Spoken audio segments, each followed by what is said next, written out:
그 전화 한 통! 저희를 바닷가로 불러낸 사람이 시어머니가 아니었습니다. 빚은 제가 정리하겠습니다. 대신 우리 집 며느리가 되어 주십시오.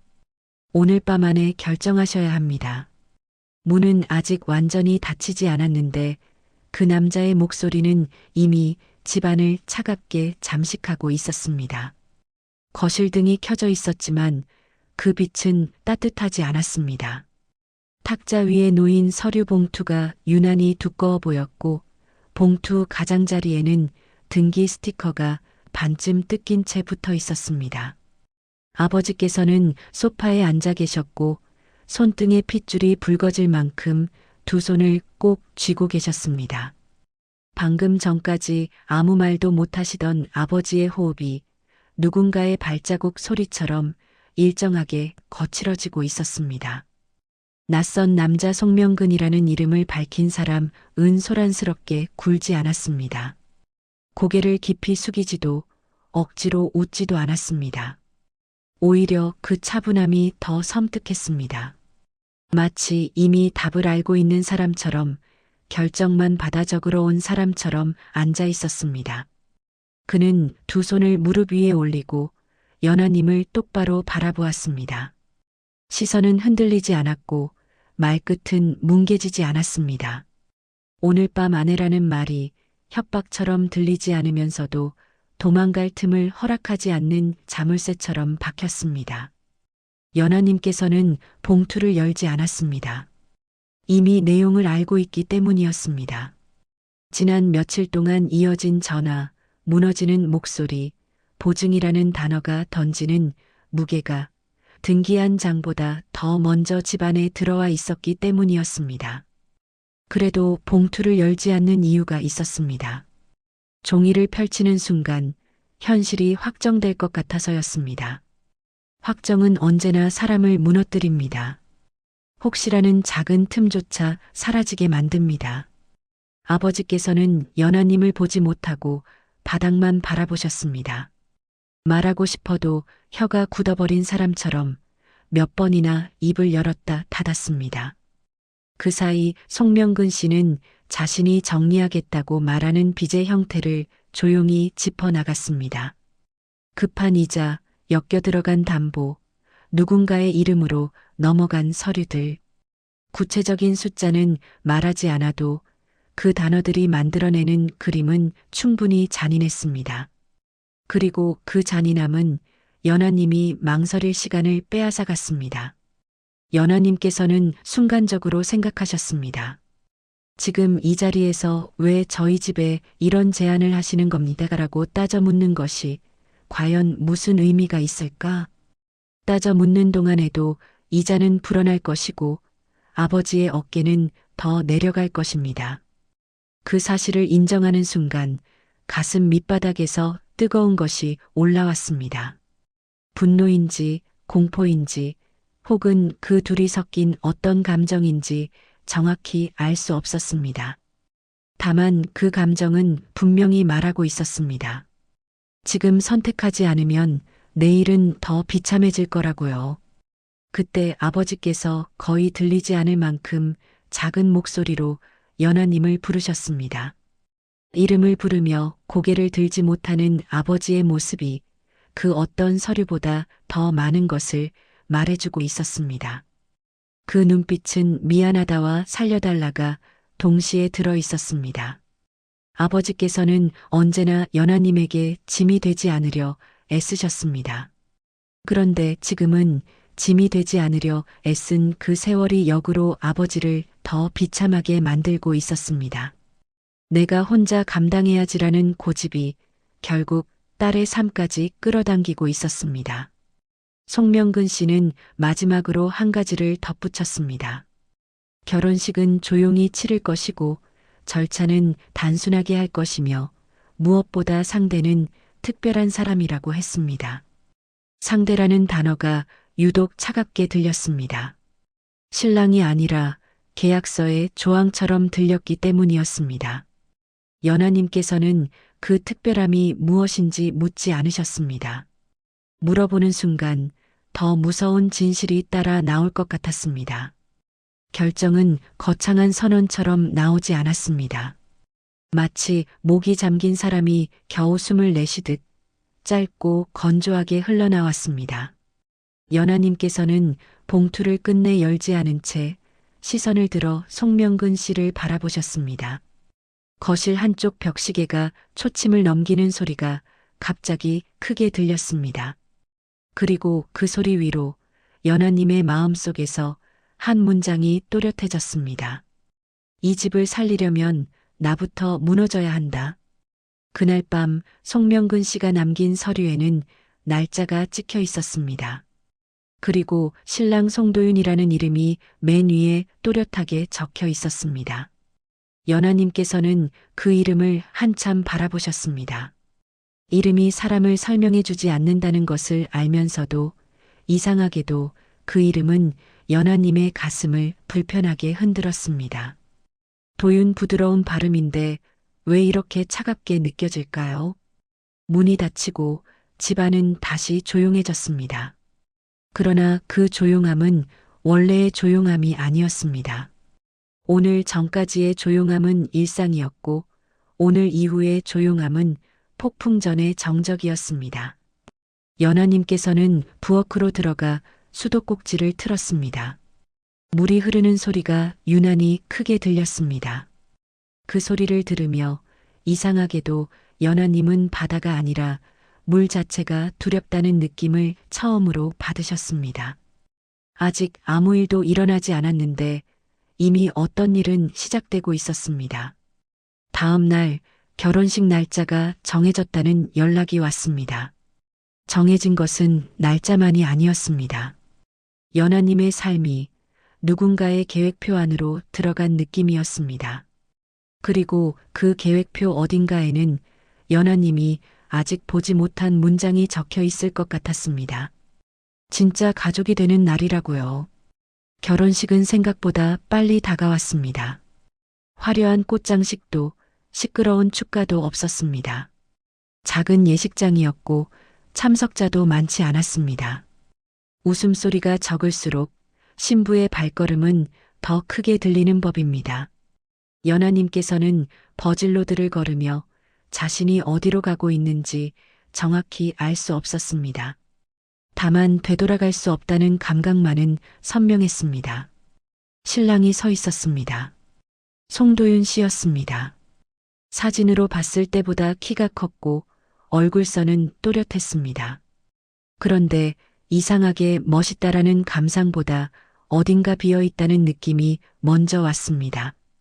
눈동자가 초점이 맞지 않는 건 아니었지만 사람을 바라보는 방식이 성인이라기보다 아이에 가까웠습니다. 그가 연하님을 보며 웃었을 때 그 웃음은 순수했지만 동시에 낯설었습니다. 마치 세상의 규칙을 아직 배우지 않은 사람처럼 보였기 때문이었습니다.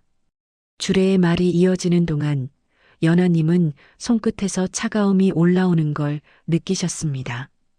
반지는 무겁지 않았는데 그 반지가 의미하는 관계가 너무 무거웠습니다. 서약은 약속이기보다 절차처럼 진행되었습니다. 송명근 씨는 끝까지 표정이 크게 변하지 않았습니다. 기쁨의 얼굴이 아니라 결정을 완료한 사람의 얼굴이었습니다. 식이 끝나고 신랑이 연하님에게 다가왔습니다. 그리고 말했습니다. 연하님을 연하씨라고 부르지 않았습니다. 그가 부른 호칭은 의외였습니다. 누나였습니다. 연하님께서는 순간 귀를 의심하셨습니다. 애써 부드럽게 웃어 보였지만 속은 서늘했습니다. 누나라는 말 한마디가 이 결혼의 기이함을 명확히 드러내고 있었습니다. 상대는 남편인데 호칭은 남편이 아니었습니다. 관계는 법적으로 묶였는데 감정은 전혀 준비되지 않은 느낌이었습니다. 송가의 집으로 이동하는 차 안은 조용했습니다. 도윤 씨는 창밖을 보며 손가락으로 유리창에 동그라미를 그렸다 지웠다 반복했습니다. 연하님께서는 그 행동을 긴장이라고 해석하려 애쓰셨습니다. 그러나 그 행동은 긴장이라기보다 습관처럼 보였습니다. 차가 정문 앞에 멈추자 문이 열리고 낯선 공간의 냄새가 들어왔습니다. 넓고 깨끗한데 사람 냄새가 덜한 집. 비싼 집일수록 종종 그런 느낌이 납니다. 집 안에서 가장 먼저 맞이한 것은 침묵이었습니다. 발소리가 울리는 복도, 과하게 정돈된 거실, 장식품의 각도까지 맞춘 듯한 분위기. 연하님께서는 자신이 손님인지 가족인지 판단이 서지 않았습니다. 그리고 그 판단을 더 어렵게 만든 것은 도윤 씨의 말투였습니다. 그는 연하님에게 물었습니다. 무엇을 좋아하는지, 뭐가 재미있는지. 질문은 아이처럼 단순했고 눈빛은 반짝였습니다. 그 반짝임이 진짜여서 더 혼란스러웠습니다. 저녁 식탁에서 송명근 씨는 이제 가족이니 편하게 지내라고 말했습니다. 그 말은 따뜻한 선언이 아니라 규칙을 전달하는 안내문처럼 들렸습니다. 도윤 씨는 음식에 집중하며 가끔 연하님을 바라보고 웃었습니다. 웃음은 순했지만 연하님은 자꾸만 첫날 밤의 문장을 떠올렸습니다. 어젯밤 송명근 씨가 말했던 상대는 특별하다는 말이었습니다. 특별함은 언제나 누군가에겐 축복이고 누군가에겐 부담입니다. 밤이 되었습니다. 연하님께서는 넓은 방에서 혼자 누우셨습니다.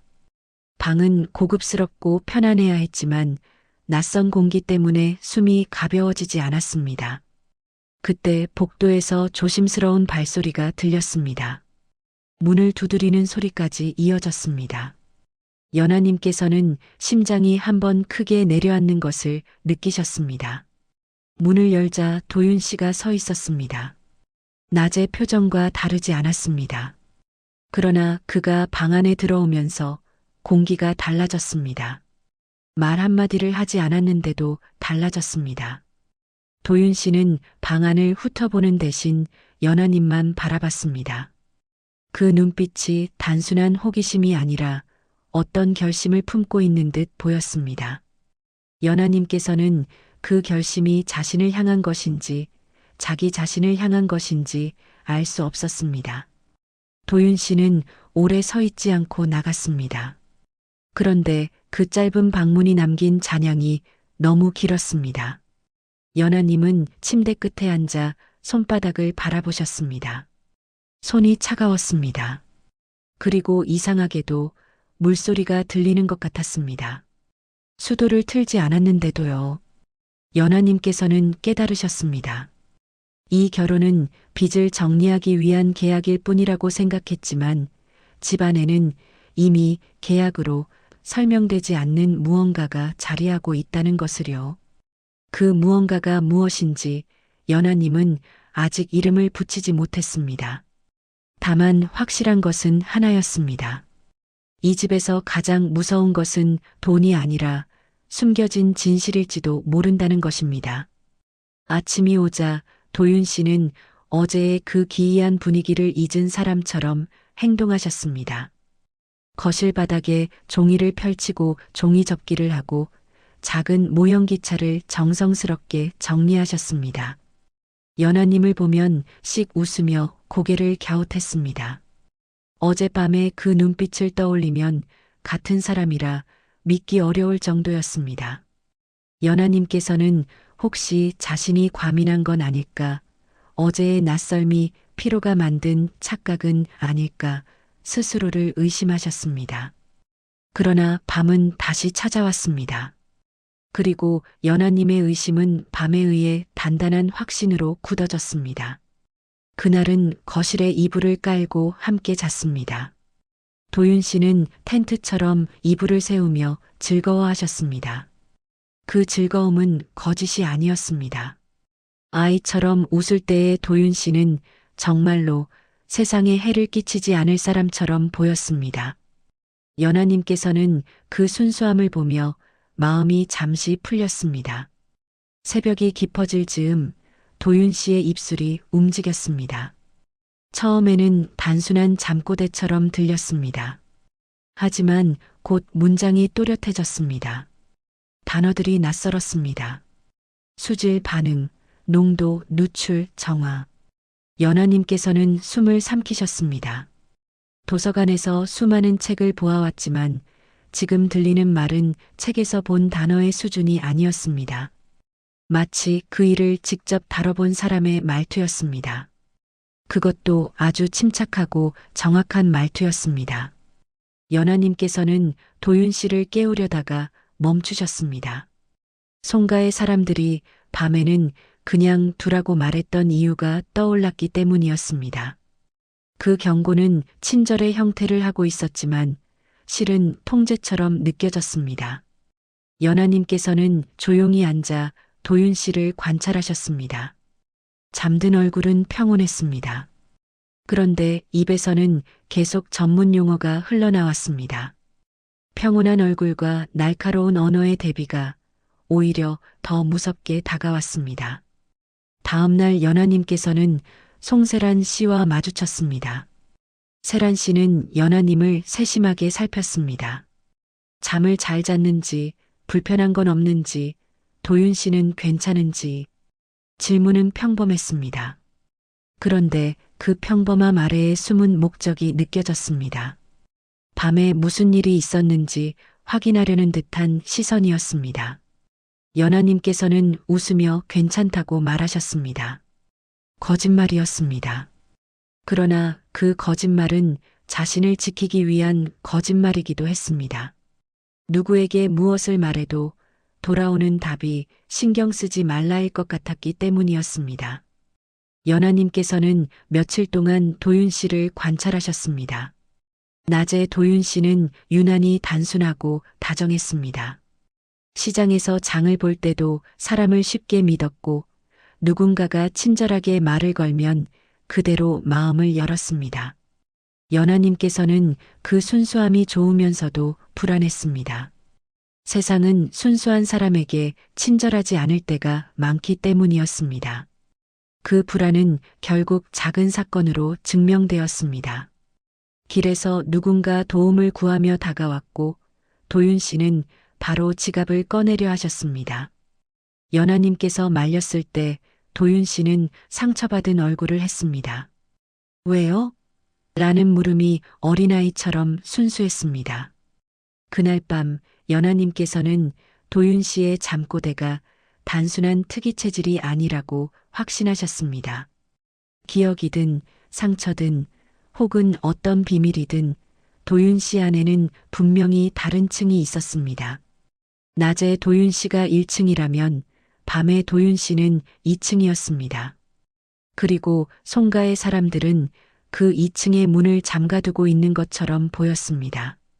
연하님께서는 그 잠긴 문이 왜 잠겼는지 알고 싶어졌습니다. 호기심 때문만은 아니었습니다. 도윤 씨가 밤마다 중얼거리는 단어들에는 불안이 섞여 있었기 때문이었습니다. 열면 안 된다는 문장들이 반복되었습니다. 누군가의 실수, 누군가의 무리, 누군가의 욕심이 떠오르는 말들이었습니다. 연하님은 그 누군가가 도윤 씨인지 다른 사람인지 몰랐습니다. 하지만 그 말들이 계속되는 한 언젠가 그 문이 강제로 열릴 것이라는 느낌은 확실했습니다. 그리고 연하님께서는 알아차리셨습니다. 자신은 이미 이 집의 손님이 아니라 이 집의 문제 한가운데로 들어와 있다는 것을요. 도망치려 해도 늦었습니다. 이미 결혼했고 이미 이불 텐트 안에서 밤에 도윤 씨를 들었습니다. 이제 남은 선택은 하나였습니다. 무시하고 눈을 감는 것, 아니면 진실을 향해 한 걸음 더 들어가는 것. 연하님은 결국 후자를 선택하게 됩니다. 그 선택이 얼마나 큰 파도를 부를지 그때는 아직 모르셨습니다. 연하님께서는 그날부터 집안의 소리를 더 예민하게 듣기 시작하셨습니다. 문이 열리는 소리, 계단을 오르는 발소리, 누군가가 잠깐 멈춰 서는 숨소리. 송가의 집은 조용했지만 조용한 집일수록 작은 소리가 더 크게 들립니다. 그리고 작은 소리는 종종 사람의 마음을 흔들어 놓습니다. 도윤 씨의 방은 지나치게 정돈되어 있었습니다. 아이가 쓰는 물건처럼 보이는 것들이 가지런히 놓여 있었고 먼지 한 톨도 허락하지 않는 정리 습관이 느껴졌습니다. 연하님께서는 그 정리가 단순한 성격이 아니라 어떤 관리처럼 보인다는 생각을 하셨습니다. 누군가가 의도적으로 도윤 씨의 세계를 단순하게 만들어 놓은 것 같았습니다. 어른의 세계가 아니라 안전한 유아실처럼요. 연하님께서는 청소를 핑계로 서랍을 열어보셨습니다. 죄책감이 없지 않았습니다. 그러나 더 큰 죄책감은 모른 척하고 방치하는 것이었습니다. 서랍 맨 아래에는 낡은 봉투가 있었습니다. 봉투는 오래된 종이 냄새를 품고 있었고 손끝에 닿는 감촉이 묘하게 거칠었습니다. 연하님께서는 그 봉투를 꺼내 들고 잠시 멈추셨습니다. 무언가를 알게 되면 돌아갈 수 없을 것 같았기 때문이었습니다. 봉투 안에는 배지 하나와 사진 한 장이 들어 있었습니다. 배지에는 해안 쪽을 연상시키는 로고가 박혀 있었습니다. 사진 속에는 젊은 남자들이 단정한 옷차림으로 서 있었고 그 가운데 도윤 씨가 있었습니다. 연하님께서는 숨을 멈추셨습니다. 사진 속 도윤 씨의 얼굴은 지금과 너무 달랐습니다. 눈빛이 또렷했고 표정은 단정했으며 입가에 어른의 긴장감이 묻어 있었습니다. 순수한 사람의 얼굴이 아니라 책임을 아는 사람의 얼굴이었습니다. 연하님께서는 사진을 뒤집어 보셨습니다. 뒷면에는 짧은 문장이 적혀 있었습니다. 글씨는 또렷했지만 내용은 얼음 같았습니다. 밸브는 닫혀 있어야 한다. 누구의 필체인지 알 수 없었지만 그 문장은 경고였고 경고는 보통 사연을 품습니다. 연하님께서는 사진을 다시 앞으로 돌려 도윤 씨의 얼굴을 바라보셨습니다. 그 얼굴이 마치 말하고 있는 것 같았습니다. 나는 원래 이런 사람이었다고요. 그날 저녁 연하님께서는 도윤 씨를 유심히 바라보셨습니다. 도윤 씨는 아무것도 모르는 듯 모형기차를 손질하고 있었습니다. 연하님께서는 순간 마음이 저렸습니다. 만약 도윤 씨가 정말로 무언가를 잃어버린 상태라면 연하님이 지금 하고 있는 일은 상처 위에 손을 얹는 행위일지도 모릅니다. 그러나 동시에 상처를 덮은 붕대가 너무 오래되면 살이 썩기도 합니다. 연하님께서는 그 두 마음 사이에서 흔들렸습니다. 밤이 되었습니다. 도윤 씨의 잠꼬대는 여전했습니다. 그러나 연하님의 귀는 전보다 더 정확히 단어를 잡아냈습니다. 정화 누출 마가야 그리고 처음으로 어떤 이름이 들렸습니다. 아주 희미하게 그러나 분명히 연하님께서는 그 이름을 이해하지 못했습니다. 이름은 이름인데 누구를 가리키는지 모르기 때문이었습니다. 하지만 확실한 것은 하나였습니다. 도윤 씨의 밤은 점점 선명해지고 있었습니다. 연하님은 이제 확인이 필요했습니다. 사진 속 도윤 씨와 지금의 도윤 씨 사이에 무엇이 있었는지, 그리고 그 사이를 가르는 벽을 누가 만들었는지요. 송명근 씨와 송세란 씨가 숨기고 있는 이유가 보호인지 두려움인지도 알고 싶어졌습니다. 그 무렵 집안 공기가 이상하게 바뀌었습니다. 송명근 씨가 집에 들어올 때마다 통화가 길어졌고 송세란 씨는 연하님에게 더 친절해졌습니다. 친절은 때로 감시의 다른 이름이 됩니다. 연하님은 그 친절이 불편했습니다. 도윤 씨가 점점 깨어나는 느낌이 들자 송가 사람들은 오히려 더 조용히 덮으려는 듯 보였기 때문이었습니다. 그리고 그날 밤 초인종이 울렸습니다. 평소보다 늦은 시간이었습니다. 연하님께서는 현관으로 걸어가며 본능적으로 배지를 주머니에 넣었습니다. 이유는 모르겠지만 숨겨야 한다는 생각이 들었습니다. 문을 열자 낯선 향수가 공기처럼 밀려들었습니다. 문 앞에는 외투를 깔끔하게 차려입은 여자가 서 있었습니다. 표정은 예의 바른 미소였지만 눈동자는 차가웠습니다. 그 여자는 자신을 오유진이라고 소개했습니다. 그리고 거실 안쪽에 있던 도윤 씨를 보자마자 도윤 씨의 얼굴이 창백해졌습니다. 연하님은 그 반응을 보며 확신하셨습니다. 이 방문은 우연이 아니며 이 여자는 과거의 문을 열 열쇠를 쥐고 있다는 것을요. 오유진 씨는 신발을 가지런히 벗고 들어오셨습니다. 움직임은 단정했고 말투는 부드러웠습니다. 그러나 그 부드러움은 따뜻함이 아니라 날이 서지 않게 칼날을 감싼 포장처럼 느껴졌습니다. 거실의 조명이 그대로인데도 방 안이 어두워진 것 같았습니다.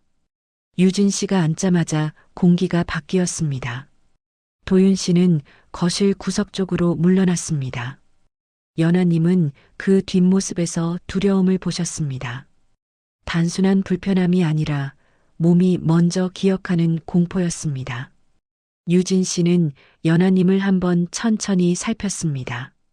사람을 보는 시선이 아니라 물건의 상태를 확인하는 시선처럼 느껴졌습니다. 연하님께서는 차를 내오며 최대한 표정을 단정히 유지하셨습니다. 친절하게 대하면 넘어갈 수 있을 것 같았기 때문이었습니다. 하지만 유진 씨는 넘어갈 생각이 없어 보였습니다. 차가 식기도 전에 말을 꺼냈습니다.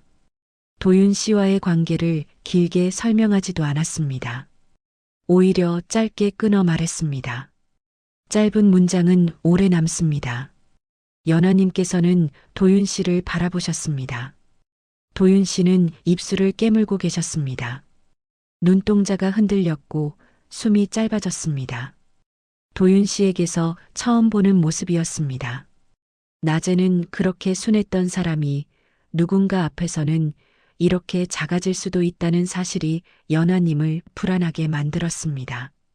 유진 씨는 그 불안을 즐기는 듯 보였습니다.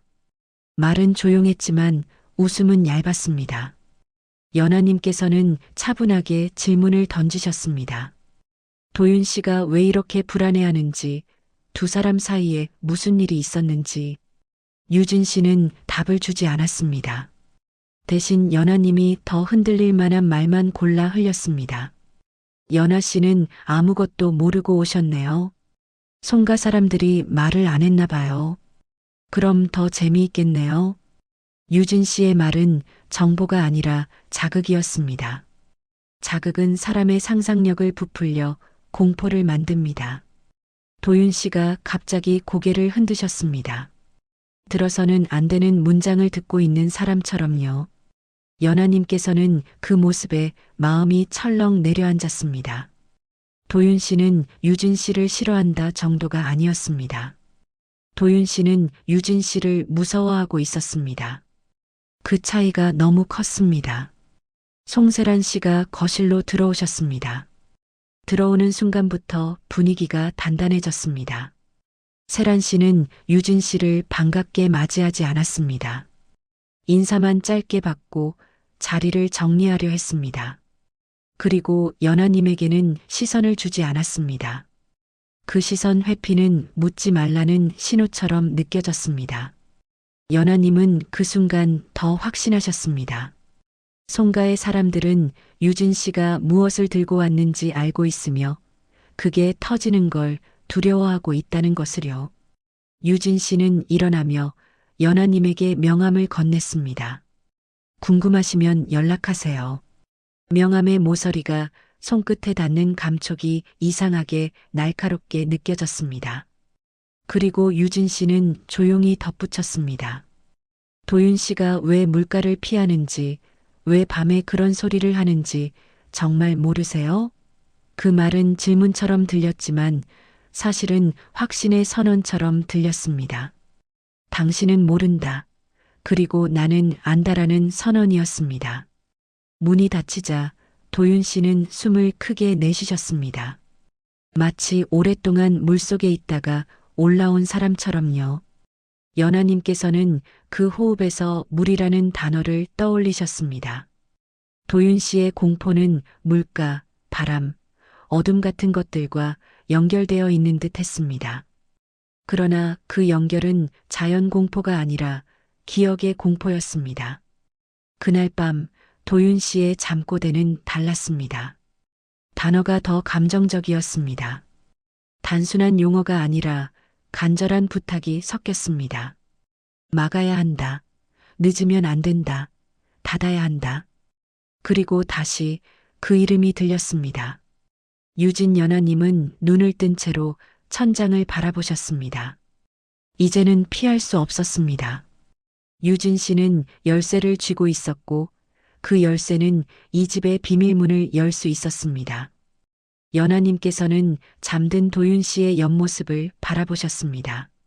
낮에는 어리게 웃던 사람이 밤에는 이렇게 애원하듯 중얼거리고 있었습니다. 연하님께서는 조용히 결심하셨습니다. 이 집의 진실을 언젠가 알아야 한다면 도윤 씨가 상처받지 않는 방식으로 알아내야 한다고요.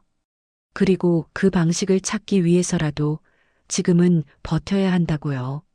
명함은 연하님의 손안에 남아 있었습니다. 종이는 가볍지만 그 안의 의미는 무거웠습니다. 연하님은 명함을 서랍에 넣지 않으셨습니다. 베개 밑에 조심스럽게 숨겨두셨습니다. 잠자리에 들기 전 가장 가까운 곳에 둔다는 건 어떤 의미일까요? 아마도 연하님은 이미 알고 계셨을 것입니다. 이 이야기는 이제 나중에가 아니라 곧 터질 것이라는 것을요. 연하님께서는 병원에서 나온 봉투를 손에 쥔 채 한동안 길가에 서 계셨습니다. 봉투는 얇았는데 심장은 이상하게 무거웠습니다. 기쁘지 않아서가 아니었습니다. 기쁜데도 기쁨을 꺼내 놓을 자리가 없어서였습니다. 송가의 집으로 돌아가면 가장 먼저 떠오르는 얼굴이 도윤 씨였고, 그 다음은 유진 씨였고, 그 다음은 송명근 씨와 송세란 씨였습니다. 축하를 받을 일인데 축하보다 파장이 얼마나 클까부터 계산하고 있는 자신이 낯설었습니다. 그 낯설미 더 불안했습니다. 현관문을 열자 도윤 씨가 거실에서 기다리고 계셨습니다. 얼굴에는 걱정이 가득했지만 그 걱정의 방향이 단순했습니다. 어디 아프신 건 아닌지, 힘드신 건 아닌지, 혼자 다녀와서 무서웠던 건 아닌지. 연하님께서는 그 단순함에 순간 마음이 풀렸다가 곧 다시 조여왔습니다. 도윤 씨의 단순함은 사랑스럽지만 동시에 위험했습니다. 세상은 단순한 사람을 너무 쉽게 이용하기 때문이었습니다. 연하님께서는 거실 소파에 앉아 손바닥을 펴고 봉투를 올려두셨습니다. 도윤 씨의 눈이 봉투로 갔다가 연하님 얼굴로 돌아왔습니다. 연하님께서는 말을 고르셨습니다.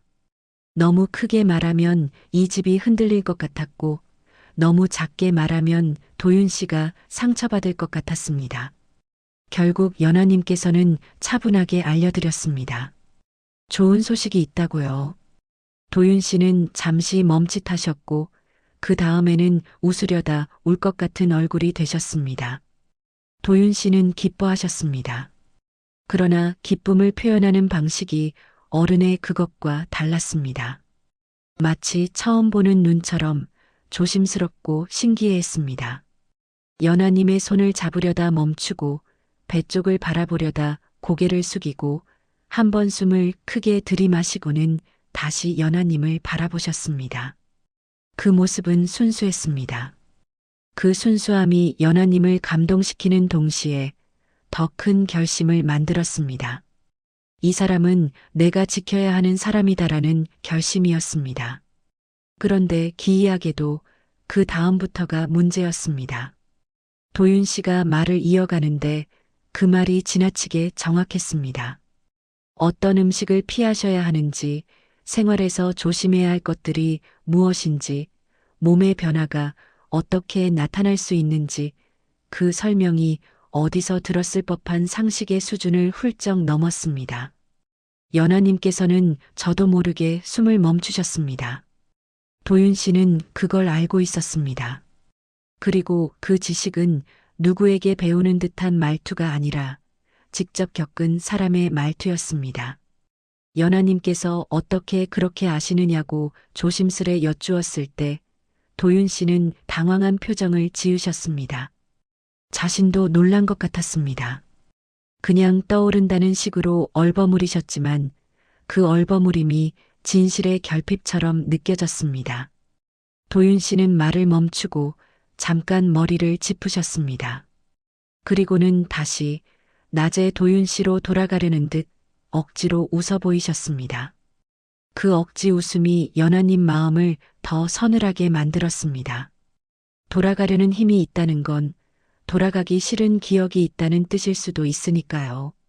그날 저녁 송명근 씨에게 소식을 전하자 송명근 씨는 짧게 기뻐하셨습니다.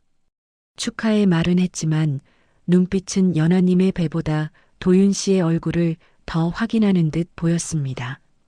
송세란 씨도 기뻐하는 척을 했지만 웃음이 길게 이어지지 않았습니다. 집안 전체가 축하 분위기라기보다 뭔가를 점검하는 분위기였습니다. 연하님께서는 그 점검이 무엇인지 대충 알 것 같았습니다. 도윤 씨가 변할까봐, 도윤 씨가 기억을 되찾을까봐, 혹은 그 기억이 집안의 균형을 깨뜨릴까봐입니다. 밤이 되자 도윤 씨의 잠꼬대는 더 또렷해졌습니다. 예전에는 단어들이 흩어져 있었는데 이제는 문장처럼 이어졌습니다. 숫자와 용어가 섞였고 조심하라는 경고가 반복되었습니다. 그리고 아주 드물게 도윤 씨가 스스로에게 화를 내는 듯한 말도 흘러나왔습니다. 연하님께서는 그 말에서 도윤 씨의 과거가 단순한 사고가 아니라 스스로를 용서하지 못하는 사건이라는 느낌을 받으셨습니다. 연하님께서는 잠든 도윤 씨를 깨우지 않으셨습니다. 대신 도윤 씨가 땀에 젖으면 이불을 정리해드리고 물을 준비해두고 숨이 가빠지면 등을 조금 쓸어드렸습니다. 그 손길은 지키려는 손길이었습니다. 그러나 연하님은 동시에 깨달으셨습니다. 보호만으로는 충분하지 않다는 것을요. 도윤 씨에게는 결국 자기 안의 문을 열어야 할 날이 올 것입니다. 그 문을 열지 못하면 도윤 씨는 계속 밤에만 자신을 만날 것이고 낮에는 영원히 빈자리로 남을지도 모릅니다. 이틀 뒤 연하님은 도윤 씨와 함께 검진을 받으러 가게 되었습니다. 도윤 씨가 따라오겠다고 하셨기 때문입니다. 평소에 도윤 씨라면 병원이라는 단어에 겁을 내거나 어쩔 줄 몰라 했을 텐데 그날은 달랐습니다. 도윤 씨의 걸음은 이상하게 확실했습니다. 연하님은 그 확실함이 기뻤다가도 무서웠습니다.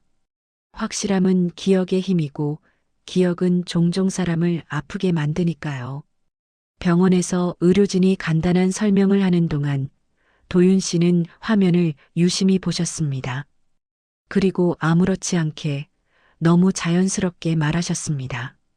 연하님은 그 순간 의료진의 표정보다 먼저 자신의 심장이 얼어붙는 것을 느끼셨습니다.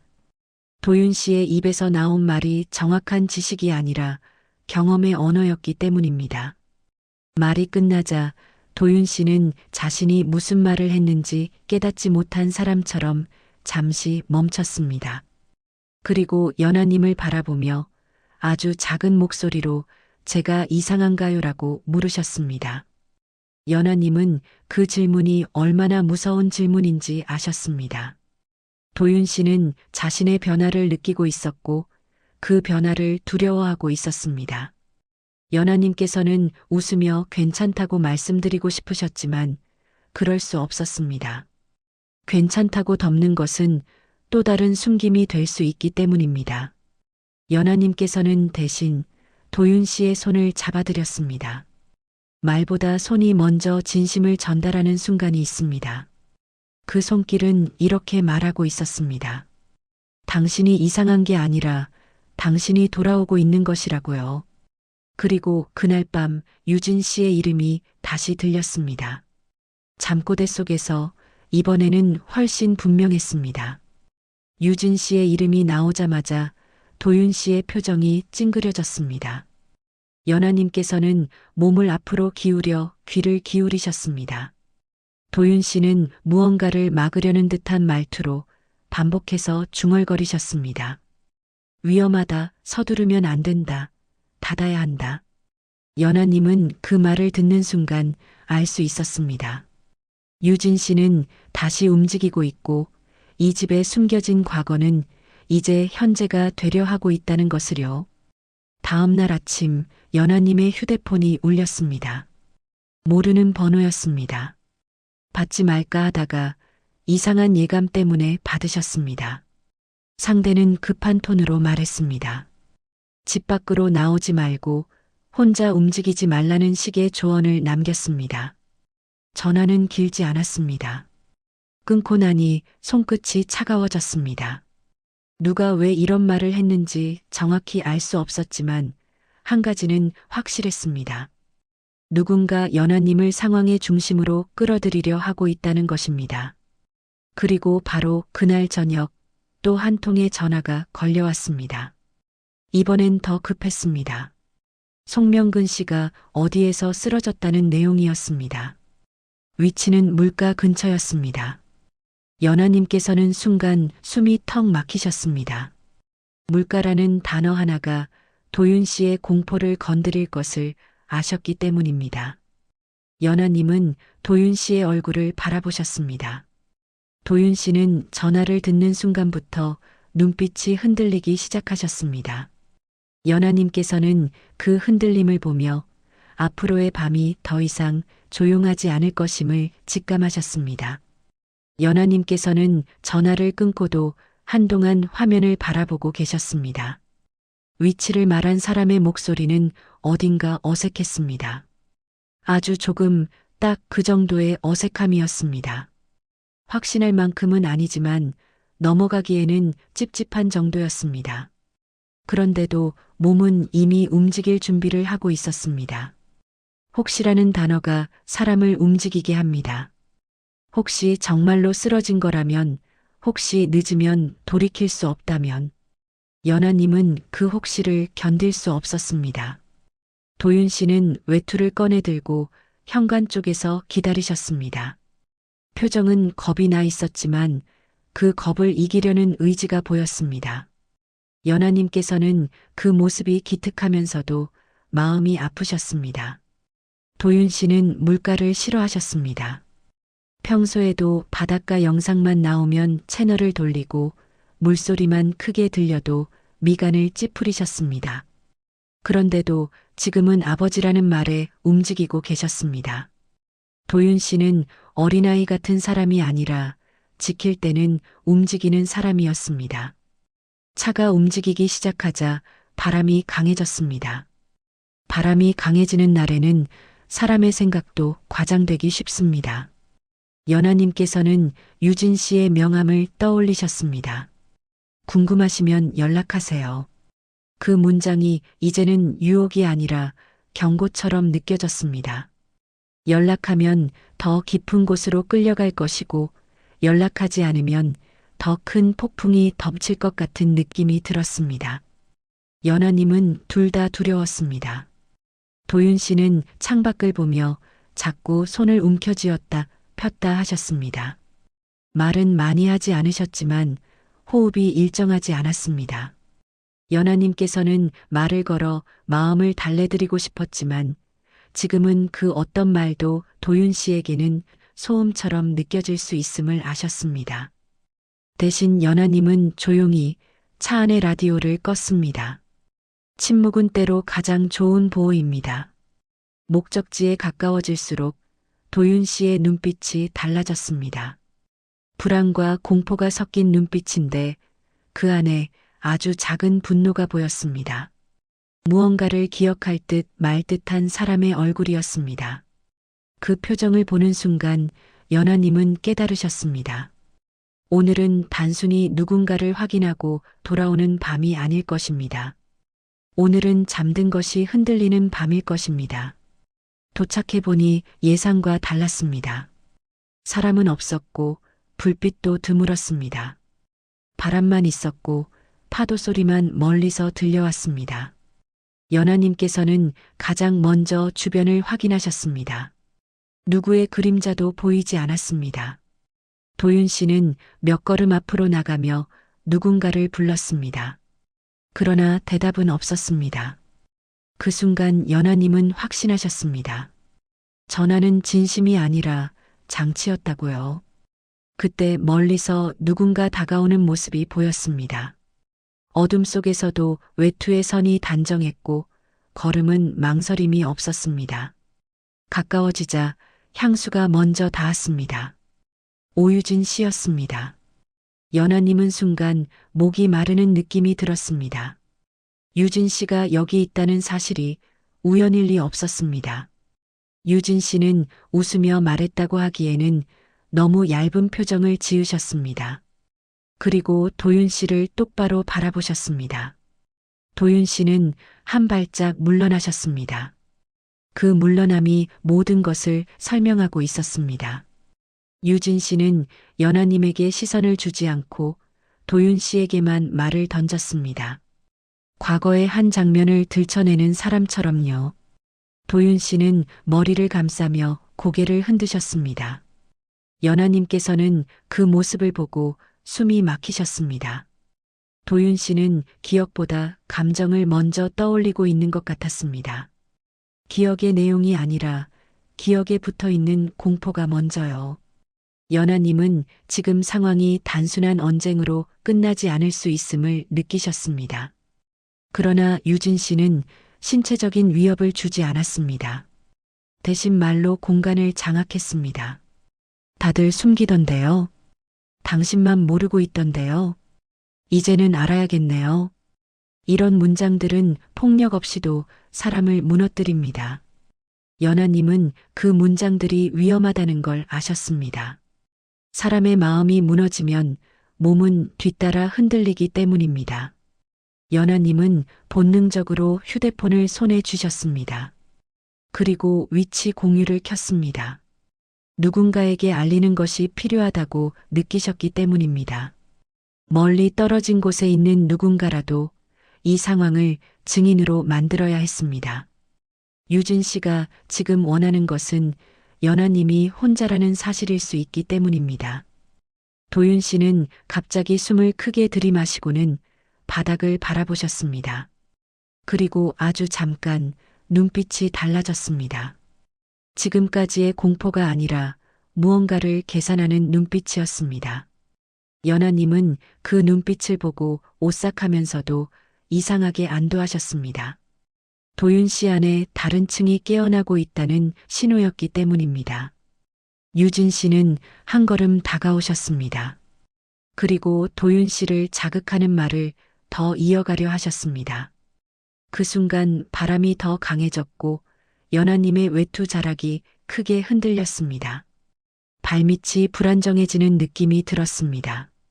연하님은 중심을 잡으려 했지만 몸이 순간적으로 휘청했습니다.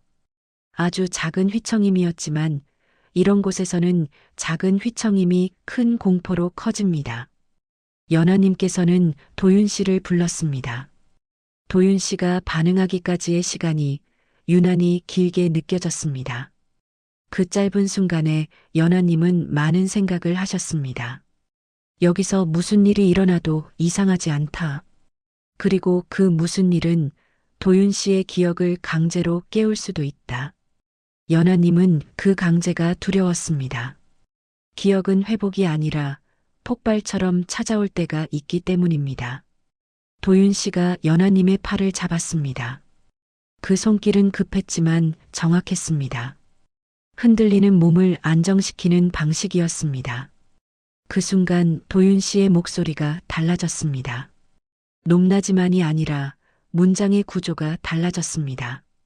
더 짧고 더 확실한 문장들. 연하님은 그 목소리를 들으며 자신이 기다리던 동시에 가장 두려워하던 순간이 다가오고 있음을 알았습니다. 오늘 밤 도윤 씨는 어떤 모습으로 돌아가게 될까요? 그리고 연하님은 이 집의 진실을 안전하게 알 수 있을까요? 바닷바람이 더 거세지면서 주변의 소리가 한 겹씩 벗겨지는 느낌이 들었습니다. 멀리서 들려오던 파도 소리와 가까이서 부딪히는 난간의 떨림이 마치 누군가의 숨소리처럼 불안하게 겹쳤습니다.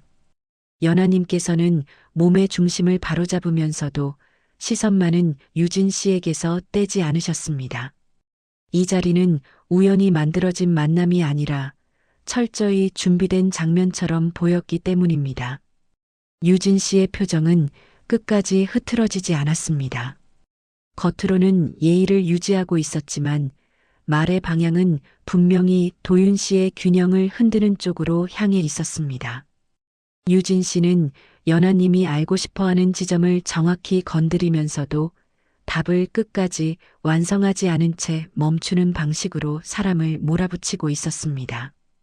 그렇게 하면 상대는 스스로 상상하며 무너집니다. 연하님께서는 그 방식을 너무나도 잘 느끼셨습니다. 도윤 씨는 처음에는 뒷걸음질 치듯 물러나셨습니다. 그러나 그 물러남이 계속되지는 않았습니다. 도윤 씨의 손끝이 떨리는 와중에도 눈동자 한가운데서 무언가가 서서히 모이는 느낌이 있었습니다.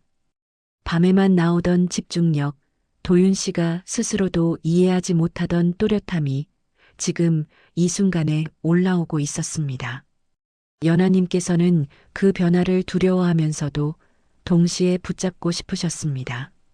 도윤 씨가 흔들리는 이유는 약해서가 아니라 너무 오래 잠겨있던 문이 열리려 하기 때문일지도 몰랐습니다. 연하님께서는 조용히 휴대폰을 쥐고 화면을 확인하셨습니다.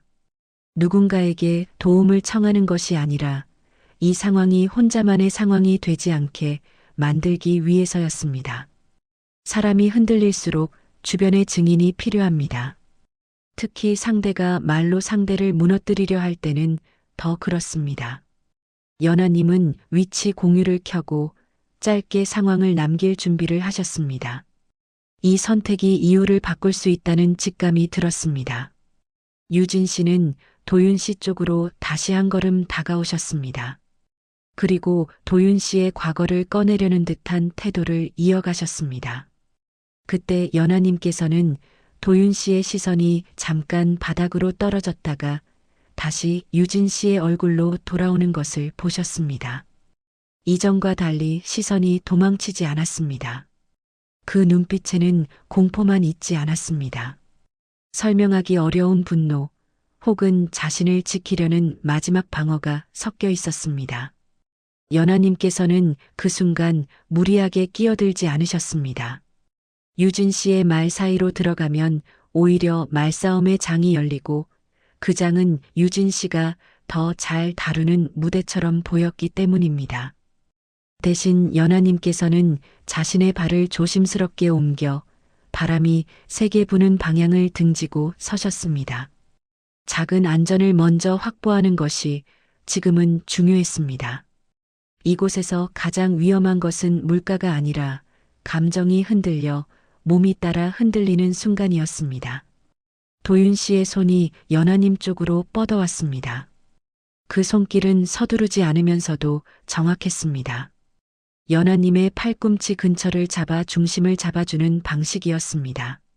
연하님께서는 그 촉감에서 단순한 보호 이상의 느낌을 받으셨습니다. 아이 같은 도윤 씨의 손길이 아니라 상황을 판단하고 우선순위를 정하는 사람의 손길이었습니다. 연하님은 그 손길 덕분에 마음이 한 번 더 단단해지는 것을 느끼셨습니다. 유진 씨는 연하님을 향해 시선을 돌리셨습니다. 연하님이 모른 척하는 며느리가 아니라 상황을 통제하려는 사람이라는 걸 알아차린 눈빛이었습니다. 그 눈빛이 바뀌는 순간 유진 씨의 말투도 미세하게 바뀌었습니다. 더 친절한 척을 하면서도 더 얕게 웃는 방식으로요. 연하님께서는 그 변화가 위험하다는 걸 아셨습니다.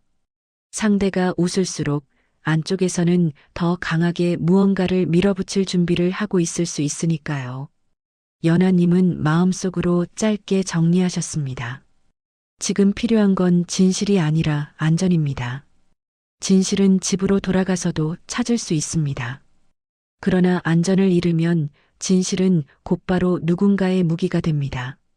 연하님께서는 도윤 씨의 손을 더 단단히 잡으셨습니다. 그리고 주변을 빠르게 살피셨습니다. 비상등 불빛이 멀리 깜빡이고 도로 쪽에서 차 소리가 들려왔습니다. 누군가가 이쪽으로 오고 있는 느낌이었습니다. 그때 도윤 씨의 표정이 확실히 바뀌었습니다.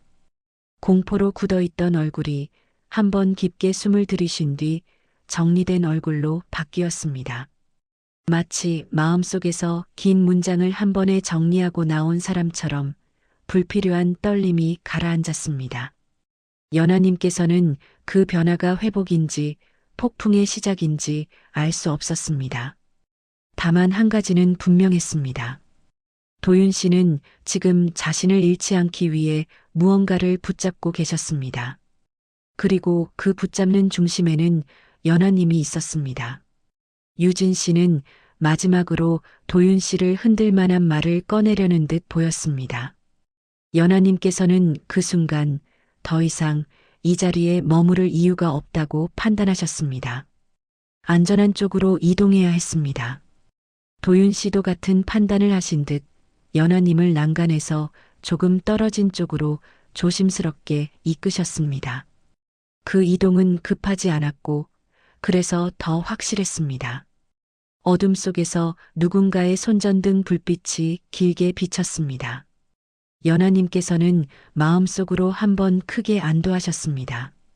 혼자가 아니라는 사실이 유진 씨의 무대가 끝나가고 있다는 신호처럼 느껴졌기 때문입니다.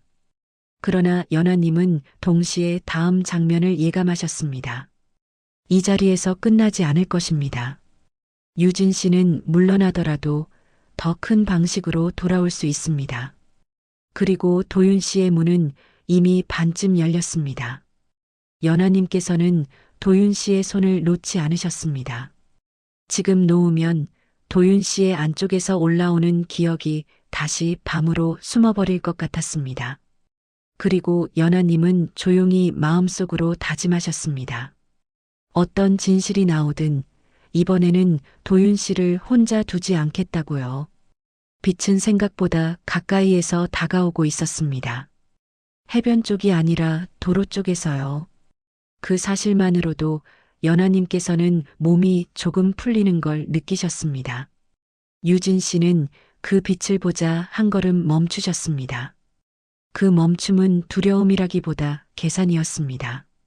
누군가가 도착하면 말의 게임은 규칙이 바뀝니다. 연하님께서는 그 규칙 변화를 먼저 잡고 싶으셨습니다. 도윤 씨는 연하님을 한쪽에 세워두듯 자리를 잡아주셨습니다. 바람을 정면으로 받지 않게 방향을 조정하고 발밑이 미끄럽지 않은 지점을 선택하는 방식이었습니다. 그 행동 하나하나가 습관처럼 자연스러웠습니다. 연하님은 그 자연스러움이 어디서 온 것인지 느낄 수 있었습니다. 도윤 씨 안에는 분명 살아낸 기술이 잠들어 있었고 지금 그것이 튀어나오고 있었습니다. 잠시 뒤 박재호 경위가 도착하셨습니다. 얼굴은 단정했고 상황을 바라보는 눈은 차분했습니다. 연하님께서는 그 차분함이 주는 힘을 그대로 받으셨습니다.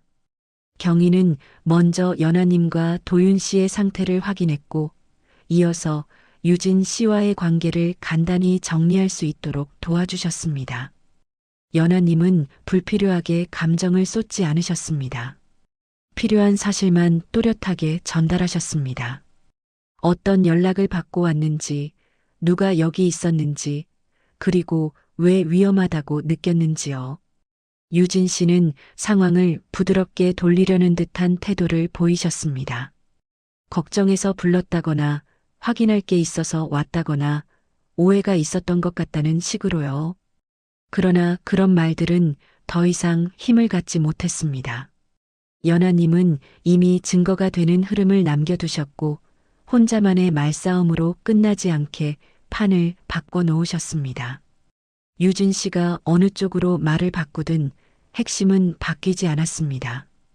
이 만남은 자연스럽지 않았고 이 장소는 안전하지 않았습니다. 도윤 씨는 그 사이 조용히 서 계셨습니다. 그러나 그 조용함이 이전과 달랐습니다. 흔들리며 숨는 조용함이 아니라 자신의 안에서 무엇이 일어났는지 바라보는 조용함이었습니다. 연하님께서는 도윤 씨가 자꾸 자신의 손을 바라보는 것을 보셨습니다. 마치 그 손이 지금까지 자신이 알던 손이 아닌 것처럼요. 그리고 도윤 씨의 눈빛에는 낯섦과 확신이 동시에 섞여 있었습니다. 기억이 한꺼번에 몰려오는 것이 아니라 조각이 맞춰지는 방식으로 돌아오고 있다는 느낌이었습니다. 경위는 연하님과 도윤 씨에게 무리하지 말고 이동하시라고 안내하셨습니다. 연하님은 그 말을 따르셨습니다. 이 자리에 오래 머무르는 것은 도윤 씨에게도 좋지 않았습니다. 도윤 씨는 이동하면서도 유진 씨를 한 번 더 바라보셨습니다. 그 시선에는 공포가 줄어든 대신 설명되지 않은 슬픔이 자리했습니다. 연하님은 그 슬픔이 미련이 아니라 후회일 수 있다고 생각하셨습니다. 누군가를 미워하는 감정이 아니라 어떤 순간을 막지 못했던 감정. 차에 올라탄 뒤 연하님께서는 도윤 씨의 얼굴을 조용히 살피셨습니다. 도윤 씨는 평소처럼 밝게 웃지 않으셨습니다. 그러나 그 무표정이 차갑지 않았습니다. 오히려 정리 중인 얼굴이었습니다. 연하님께서는 지금 억지로 말을 꺼내지 않으셨습니다. 진실은 급하게 뽑아내면 상처를 찢을 수 있습니다. 조금 늦더라도 안전한 자리에서 천천히 꺼내야 합니다. 집으로 돌아오는 길에 도윤 씨의 호흡이 조금씩 안정되었습니다. 그리고 연하님은 아주 미세한 변화를 더 느끼셨습니다. 도윤 씨가 바깥 풍경을 보면서도 도망치듯 시선을 피하지 않으셨습니다. 물소리가 들려도 어깨가 크게 움찔하지 않으셨습니다. 물론 완전히 사라진 공포는 아니었습니다. 그러나 공포를 끌어안고도 움직일 수 있는 상태로 바뀌고 있었습니다. 그것은 단순한 용기가 아니라 기억의 자리를 다시 잡아가는 과정처럼 보였습니다. 집 앞에 도착하자 송세란 씨가 먼저 나와 계셨습니다. 표정은 굳어 있었고 눈빛은 연하님의 얼굴을 확인하려는 쪽으로 향해 있었습니다. 연하님은 다치지 않았고 도윤 씨도 무너지지 않았습니다. 그 사실이 세란 씨에게는 안도이자 두려움처럼 동시에 보였습니다. 안도는 큰일이 없었다는 의미이고 두려움은 숨길 수 없게 되었다는 의미일 수 있기 때문입니다. 연하님께서는 그날 밤 도윤 씨와 같은 공간에서 조용히 앉아 계셨습니다. 도윤 씨가 말하고 싶어 하는 표정이 오락가락했기 때문입니다. 말이 목까지 올라왔다가 내려가는 모습이었습니다. 연하님은 재촉하지 않으셨습니다. 다만 손을 잡아드렸습니다. 지금 필요한 건 설명이 아니라 무너지지 않을 바닥이었습니다. 그리고 연하님은 확신하셨습니다. 오늘은 위기가 끝난 날이 아니라 진짜 이야기가 시작되는 날입니다. 유진 씨는 물러났지만 도윤 씨 안의 문은 이미 열렸습니다. 이제 도윤 씨는 밤에만 존재하는 사람이 아니라 낮에도 자신을 마주할 준비를 해야 합니다. 연하님은 그 준비의 옆자리를 끝까지 지키실 생각이었습니다. 다음 날 아침의 공기는 어제와 달랐습니다. 집안은 여전히 조용했지만 그 조용함이 눌림이 아니라 정돈처럼 느껴졌습니다. 연하님께서는 부엌에서 물을 끓이며 마음을 다잡으셨습니다. 어제의 일은 단순히 불쾌한 사건이 아니라 이 집의 질서를 바꾸는 계기였습니다. 이제는 누구도 아무 일도 없었다고 말할 수 없게 되었습니다. 도윤 씨는 이른 시간에 일어나 거실에 앉아 계셨습니다. 평소처럼 장난감이나 모형을 만지는 모습이 아니었습니다. 아무것도 하지 않은 채로 멍하니 시간을 보내는 모습도 아니었습니다. 마치 마음속에서 오래 묶어두었던 서류를 한 장씩 꺼내 정리하는 사람처럼 눈빛이 깊었습니다. 연하님께서는 그 눈빛에서 과거의 도윤 씨를 처음으로 또렷하게 느끼셨습니다. 사진 속에 있던 도윤 씨, 책임을 견디던 얼굴이 지금의 도윤 씨 안에서 천천히 자리 잡고 있었습니다. 연하님께서는 서두르지 않게, 그러나 피하지도 않게 하루의 방향을 잡아가셨습니다. 먼저 몸 상태를 확인하고 필요하면 병원 검진을 더 받으실 수 있도록 준비하셨습니다. 어제의 일 때문에 겁을 먹는 대신 앞으로 반복되지 않게 만드는 것이 중요했습니다. 연하님은 박재호 경위와의 통화도 정리하셨습니다. 정식으로 보호 조치를 상의하고 다시는 갑작스러운 장소로 끌려가지 않도록 대처법을 마련하셨습니다. 이 과정은 드라마처럼 화려하지 않았지만 현실에서는 이런 조치가 사람을 살립니다. 송명근 씨와 송세란 씨는 더 이상 침묵으로 덮을 수 없음을 느끼신 듯 보였습니다. 아침 식탁에서 두 분의 표정은 복잡했습니다.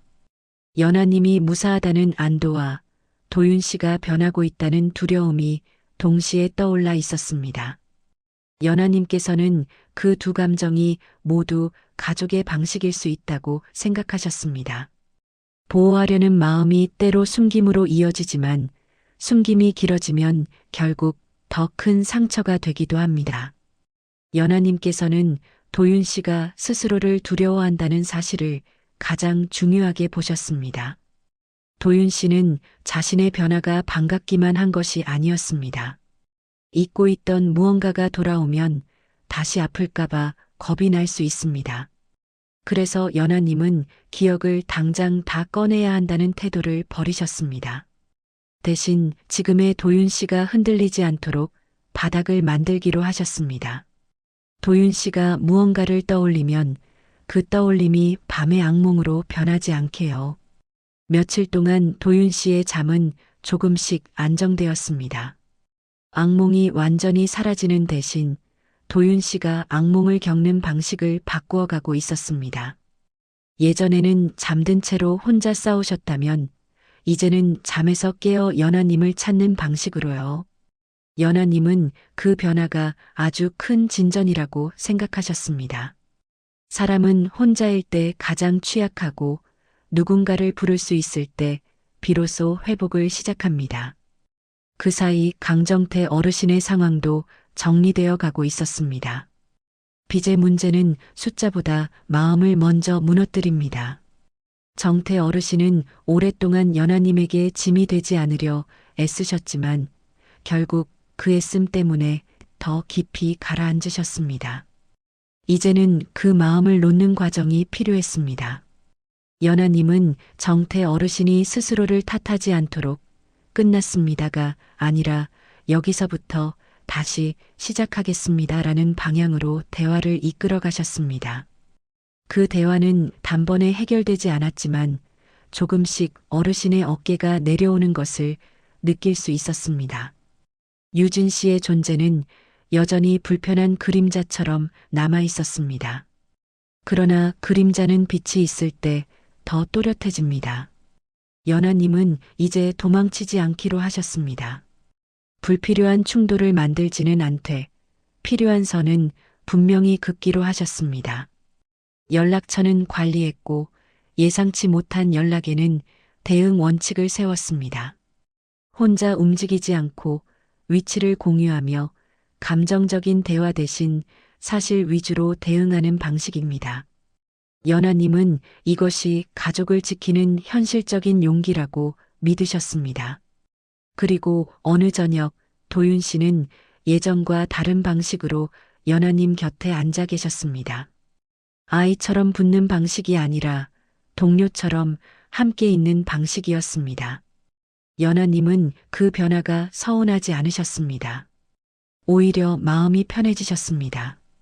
도윤 씨가 연하님을 필요로 하는 사람에서 연하님과 함께 선택하는 사람으로 바뀌고 있었기 때문입니다. 연하님께서는 마지막으로 스스로에게 확인하셨습니다. 이 결혼이 처음에는 조건에서 시작되었지만 지금은 선택으로 이어지고 있다는 것을요.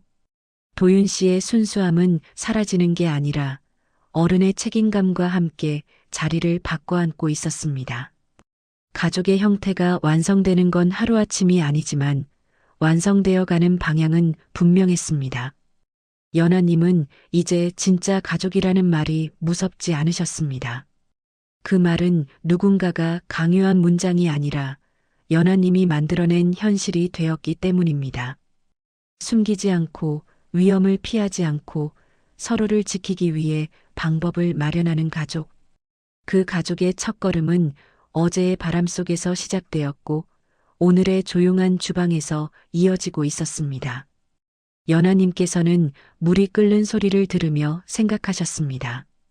예전에는 물소리가 두려움처럼 들렸는데 이제는 생활의 소리로 돌아오고 있다고요.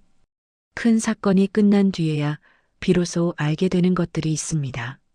사랑은 대단한 선언이 아니라 위험한 날에도 손을 놓지 않는 선택이라는 것.